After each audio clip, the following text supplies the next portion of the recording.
throw, catch, put it back, sit here. नमस्कार मंडळी. Hello, कशा आहेत सगळे? आय होप तुम्ही सगळे मजेत असणार, मस्त असणार. तर आजच्या व्हिडिओमध्ये आपण असे छोटे छोटे शब्द जे मुलांना माहित असले पाहिजे, जसे की throw, catch, put, keep, hold, go, come, हे जे वर्ब्स आहेत हे मुलांना रोज आपण यूज करत असतो, तर हे माहिती पाहिजेत. म्हणून आज आपण नवीन 10 वर्ब्स मी तुमच्यासाठी घेऊन आले, जे मुलांना माहिती, आपल्या सगळ्यांना जे आपण इंग्लिश शिकतोय तर आपल्याला माहित असणं गरजेचं आहे. आपण त्याचा पास्ट, प्रेझेंट, फ्युचर काय होतं, त्याचा मीनिंग काय होतो, परत त्याचा सेंटेन्स मध्ये कसा यूज करायचा ते आपण बघणार आहोत. So stay tuned with us. Are you ready Sugani? Yes. Okay, so our first word is टोचणे. Pricked. प्रिक्ट. त्याचाच प्रेझेंट मध्ये आपण प्रिक्ट बोलत असतो, पास्ट मध्ये ईडी प्रत्यय आपल्याला लावत असतो आपण पास्ट आणि फ्युचर साठी. तर प्रिक्ट म्हणजे टोचणे. दादाने मला सुई टोचली. Brother pricked me with a needle. Very good.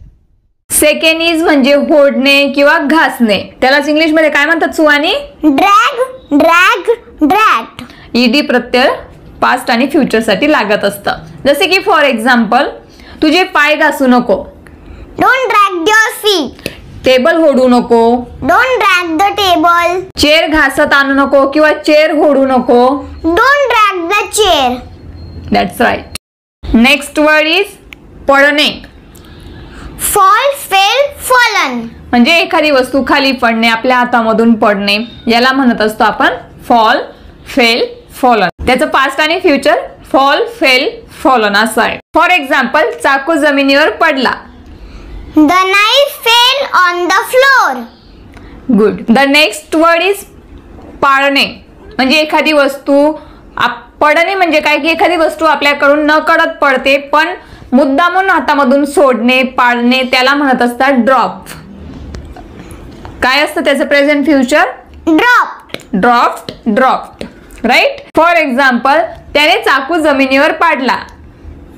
He dropped the knife on the floor. That's right. Next word बघूया, बुडवणे. Dip, dip, dip. For example, तुझा बोट पाण्यात बुडवू नको. Don't dip your finger in the water. Next word is डुबकी मारणे किंवा डुबकी लावणे. यालाच काय म्हणतात इंग्लिश मध्ये? Dive, dove, dive. For example, आम्ही दररोज स्विमिंग पूल मध्ये डुबकी मारतो किंवा डुबकी लावतो.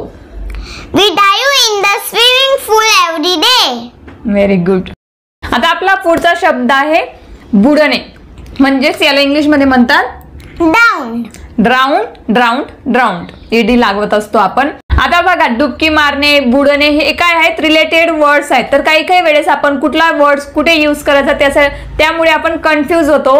सो हे वर्ड्स तुम्ही नोट डाऊन करू शकता किंवा आम्हाला कॉमेंट थ्रू एक वर्ड यूज करून तुम्ही लगेच आम्हाला त्या वर्डचं सेंटेन्स बनवून लिहू शकता कॉमेंट मध्ये. म्हणजे काय, तुमची व्हिडिओ बघत असतानाच प्रॅक्टिस होईल. हो, पण त्याआधी व्हिडिओला लाईक करून द्या. आय होप तुम्ही व्हिडिओला लाईक करून दिलं असेल. प्लीज लाईक करायचं विसरत जाऊ नका, कारण तुमच्या जेवढ्या लाईक येत असतात तेवढंच आम्हाला तुमच्याकडून भरभरून प्रेम भेटत असतं. सो आपला नेक्स्ट वर्ड आहे ड्राउन. ड्राउन म्हणजे बुडणे. फॉर एक्झाम्पल, ती नदीत पडली आणि बुडाली. She fell into the river and drowned. आपला नेक्स्ट वर्ड आहे खोदणे, खणणे. आपण रोज यूज करत असतो, त्याला इंग्लिश मध्ये म्हणतात Dig. Dig, dug, dug. For example, इथे एक खड्डा खोद. Dig a pit here. पीठ म्हणजे काय? खड्डा. तर बघा, आजच्या व्हिडिओमध्ये आपण वर्ब्स तर शिकतच आहोत, पण त्याचप्रमाणे नवनवीन शब्द सुद्धा शिकत आहोत. त्यामुळे आपली व्होकॅब्युलरी एक्सपांड होत असते आणि हे असे शब्द आहेत जे आपण रोजच आपल्या कॉन्व्हर्सेशन मध्ये यूज करत असतो. सो प्लीज हा व्हिडिओ शेवटपर्यंत नक्की बघा. तुम्हाला कसा वाटला ते आम्हाला कॉमेंट थ्रू नक्की कळवा. त्याचप्रमाणे तुम्ही या वर्ब्स मधून कुठलेही 2 वर्ब्स घेऊन आम्हाला त्यांचे सेंटेन्सेस बनवून कॉमेंट मध्ये नक्की दाखवा. सो आपला नेक्स्ट वर्ड आहे सुवानी, म्हणजे डोकावणे. डोकावणे म्हणजे Peep. पीप, पिप्ट, पिप्ट. ईडी प्रत्यय आपण लावत असतो. फॉर एक्झाम्पल, ती वाचत असताना इकडे तिकडे डोकावत असते. She keeps peeping here and there while reading. Like Suvani. आपला नेक्स्ट वर्ड आहे रेंगणे. Creep, crept, crept. साप रेंगाळतो किंवा साप रेंगतो, याला कसं म्हणशील? Snake creeps. So that's all for today. तर आज काय शिकलो सुहानी आपण? 10 verbs. 10 न्यू वर्ब्स, परत त्यांचा पास्ट फ्युचर सुद्धा आपण बघितला. त्याचप्रमाणे आपण सेंटेन्स मध्ये ते कसे यूज करायचे, ते वर्ब्स कसे यूज करायचे तेही शिकलो. त्याचप्रमाणे नवनवीन वर्ड्स सुद्धा आपल्याला सेंटेन्स मध्ये बघायला भेटले, त्याचाही अर्थ आपल्याला समजला. सो आय होप तुम्ही 2 वर्ब्स यूज करून 2 सेंटेन्सेस कॉमेंट मध्ये करून दिले असतील. मी तुमचे सगळ्यांचे कॉमेंट चेक करणार आहे. So don't forget to comment आणि या व्हिडिओला लाईक करा, तसेच तुमच्या फ्रेंड्स फॅमिलीमध्ये शेअर करा.